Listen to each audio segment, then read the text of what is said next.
What's up guys? In this video, I'm going to show you an updated way on how you can set up your Facebook pixel in 2023. So let's get started. So what you're going to do is you're going to head over to business.facebook.com and you're going to log in. And then what you're going to do is you're going to go click on settings in the bottom left corner here. And then you're going to click on business settings again, and it's going to open a new tab.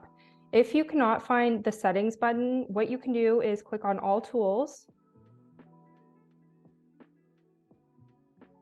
And then you can find settings here as well if you don't see settings. So it's going to open a tab that looks like this. And what you want to do is scroll down to data sources, and then you're going to click on pixels. So if you have nothing here for your website, then you definitely want to set up a pixel. So you're going to click on add. And so you're going to give your pixel a name. So I'm just going to say test123. So then you're just going to add in your website. I'm just going to type in an imaginary website name here, and then you're going to click continue. And so what you're going to need to do is add the pixel code onto your website. So ideally you should click on set up the pixel now, because unless the code is on your website, it's not going to work.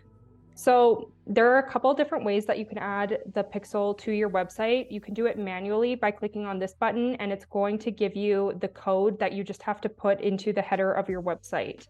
Ideally, you should definitely check the partner integration way first, and let me show you why. So it's going to give you a whole bunch of website providers that you might be with, and they're going to make it super easy for you to go ahead and set up your pixel. So for example, if we click on Shopify, it's going to tell you exactly to go onto Shopify. Shopify specifically has a separate, or I guess a special way of doing it. So let's maybe click on a different one here. So let's click on Squarespace. So you're going to get a tab that pops up like this, and then you're going to hit next.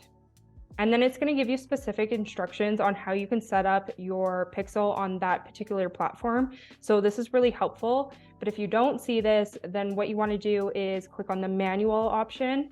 And what that's going to do is it's going to give you that piece of code, and then either you can contact support or a web provider and get them to help you with it, or you can do it manually yourself. With that said, I hope this helped you. If you have any questions, let me know in the comments below, and I will catch you on the next video.